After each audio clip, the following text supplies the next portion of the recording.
కరీంనగర్లోని 25వ డివిజన్లో కొందరు కామన్ పబ్లిక్తో మనం మాట్లాడదాం. ఇక్కడి వాళ్ళు ఏమంటున్నారో చూద్దాం. అమ్మ, మీ పేరు, ఏం చేస్తుంటారు? రాజేశ్వరి. మేము కైకిలు చేసుకొని బతుకుతాం. రేవంత్ రెడ్డి ఇల్లు ఇచ్చిండు, కనీసం కైకిలు చేసుకొని తినేటోళ్ళం. ఇల్లు మొదలు పెట్టుకుందాం అంటే పైసలు ఫస్ట్ డబ్బులు ఇవ్వండి. ఇల్లు ఎట్లా మొదలు పెట్టుకుంటాం? మాకు అన్ని డబ్బులు వెళ్తాయా? ఫస్ట్ బేస్మెంట్ కట్టుకున్నాక డబ్బులు ఎత్తా అన్నాడు. ఆ ₹1,00,000 బేస్మెంట్ అవుతుందా మాకు? ₹1,00,000 గోడలకు 1,00,000, బేస్మెంట్కి 1,00,000, ఆ స్లాబ్కు 2 లక్షలు అంటున్నారు. అవి ఎవ్వి లేవు మాకు. అంటే ఇంటి స్థలం ఇచ్చారు కానీ ఇల్లు కట్టుకోవడానికి మీకు డబ్బులు లేవు. స్థలం ఇల్లు కట్టుకోవడానికి డబ్బులు లేవు. స్థలం మీది. ఎట్లా మొదలు పెట్టుకుంటాం మేము? ఓకే, డబ్బులు లేని ఏం చెప్తారు మరి? ఏం చెప్పేది ఏం లేదు. ఎవరేం చెప్తాను, ఇల్లు ఆగిపోయింది మరి డబ్బులు లేక. ఓకే, ఇప్పుడు ఎలక్షన్స్ జరుగుతున్నాయి కదా, ఈ ఎలక్షన్స్ ఎన్నికల గురించి ఏమంటారమ్మా? ఏమంటాం, ఎవరు న్యాయం చేస్తే వాళ్ళకు అంతే. అంటే ఎవరికి వేస్తారు ఓటు? ఇప్పుడు ఏమనుకోలేదు, సీక్రెట్ అది, సీక్రెట్ కదా మరి. సరే అమ్మా. అమ్మ ఒక్కసారి ఇట్రా అమ్మా. అమ్మ, ఏం చేస్తుంటారు మీరు? మీ పేరేంటి? ఇంట్లో house wife. Karimnagar corporation municipal ఎన్నికలు జరగబోతున్నాయి కదా, ఈ ఎన్నికల గురించి ఏమంటారు? ఇక్కడ అభివృద్ధి చేసింది ఎవరు కరీంనగర్లో అంటే ఏం చెప్తారు? ఇక అభివృద్ధి అంటే బండి సంజయ్ గారు అయితే ఎంపీ అయిన కాంచి మంచి జరుగుతుంది. కాకపోతే ఇక మా సుభాష్ నగర్కి ఇంతవరకు ఏమీ అభివృద్ధి అనేది ఏం జరగలేదు. 4 సంవత్సరాల నుంచి 4 సార్లు గెలిచిన వారైతే ఏం చేయలేరు. ఇప్పుడైనా అభివృద్ధి కోసము ఇక ఈ పార్టీని గెలిపించుకుందామని అనుకుంటున్నాం. బండి సంజయ్ గారు ఎంపీ అయ్యాక కరీంనగర్ డెవలప్ అయిందా? అయింది. ఇంకా డెవలప్ కావాలంటే బీజేపీని గెలిపిద్దాం అనుకుంటున్నారు. గెలిపించుకోవాలి, అది మన బాధ్యత. మోడీజీ రావాలి. అమ్మ, మీ పేరు? నా పేరు లావణ్య. ఏం చేస్తుంటారు? బ్యూటిషియన్. ఎలా ఉంది మీ కరీంనగర్ అభివృద్ధి? అభివృద్ధి అంటే పర్లేదు, ఓకే. కానీ మా వాడకి జరిగే అభివృద్ధులు కొంచెం అటు ఇటు ఉంటున్నవి. 20 సంవత్సరాల నుండి ఒకళ్ళే ఎన్నుకోవడం జరిగింది. సో దానికి అభివృద్ధి ఏం తెలుస్తలేదు.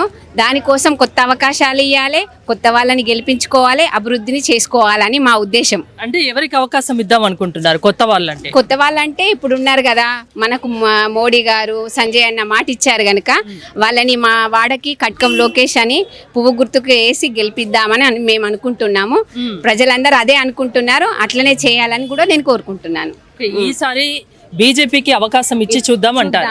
అవకాశం ఇవ్వాలి, ఇచ్చి చూడాలి, మనం అభివృద్ధి కూడా తీసుకోవాలని అనుకుంటున్నాం. కరీంనగర్ లో ప్రచార హోరు జోరెత్తుతుందని చెప్పొచ్చు. ఇక్కడ ఒకరితో మాట్లాడదాం. అసలు ఎలక్షన్స్ గురించి ఆయన ఏమంటున్నారో విందాం. మీ పేరు? నా పేరు అంజయ్య అండి.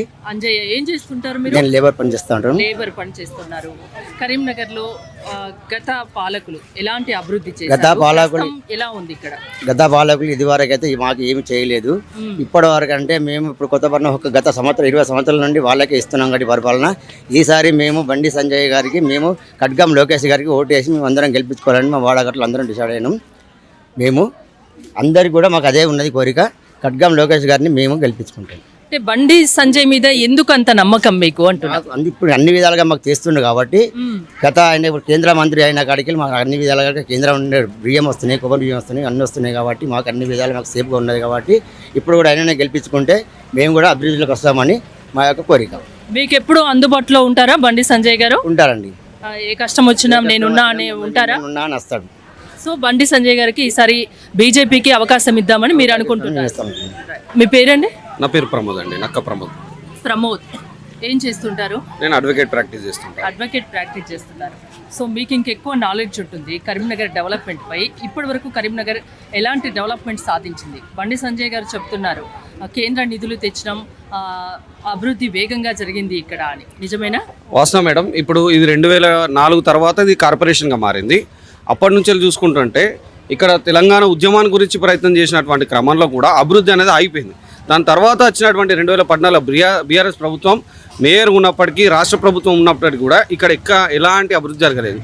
అప్పుడు కేంద్ర ప్రభుత్వం నుంచి స్మార్ట్ సిటీగా వరంగల్ని కానీ కరీంనగర్ని కానీ ఎంచుకున్నప్పుడు కరీంనగర్కి ఎట్లాంటి అభివృద్ధి జరగకుండా అప్పుడున్నటువంటి ఎంపీ గత పాలకులు వినోద్ కుమార్ గారు కానీ ఎలాంటి అభివృద్ధి జరగనీయకుండా కేవలం అవినీతి పాలన, ఏదైతే స్కాములు కానీ కమిషన్ల పేరిట అప్పుడున్నటువంటి బీఆర్ఎస్ నాయకులు భూ కబ్జాలు చేస్తూ ఇక్కడ డెవలప్మెంట్ జరగకుండా చేశారు మేడం. దాని తర్వాత 2019లో మన బండి సంజయ్ గారు ఇక్కడికి మా ఎంపీగా ఎన్నుకున్న తర్వాత స్మార్ట్ సిటీ నిధులపైన కానీ ప్రత్యేకంగా దృష్టి పెట్టి దాన్ని డెవలప్మెంట్ చేయడానికి ప్రయత్నం చేశారు మనం.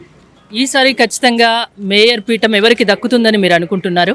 మేడం తప్పకుండా 66 డివిజన్లు ఉన్నాయి, బీజేపీ ఎన్ని గెలుచుకోవచ్చు?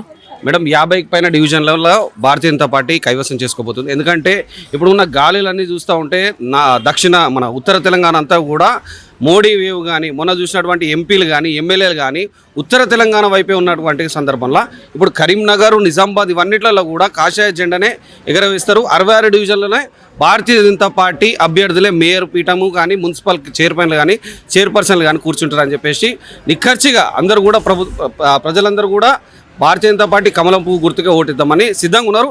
ఈవెన్ మేము కూడా అడ్వకేట్లు అందరం కూడా ఒక్కసారి ఈ యొక్క భారతీయ జనతా ప్రభుత్వానికి అవకాశం ఇచ్చి చూద్దాం. ఎందుకంటే కేంద్రంలో ఉన్నది ఇలా గ్రామ పంచాయతీలు కానీ మున్సిపాలిటీలు కానీ కార్పొరేషన్ కానీ డెవలప్ కావాలంటే భారతీయ జనతా పార్టీ అధికారంలో ఉన్నటువంటి పార్టీకి ఓటేయాలని చెప్పేసి నిర్ణయించారు. ఒక అవకాశం ఇస్తాము అంటున్నారు. తప్పకుండా మేడం. Thank you.